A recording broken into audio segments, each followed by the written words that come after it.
start by thanking the fire department and Sparky's Toy Drive for being part of our 28th annual U.S. Thanksgiving Day football event.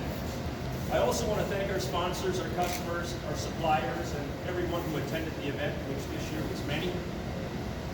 I know there's a lot of volunteer work that goes into Sparky's Toy Drive, and I want to compliment the fire department on a great job and personally thank Sean, Rob, Bob, and Nancy for all their help at our event and for helping it go as well as it did.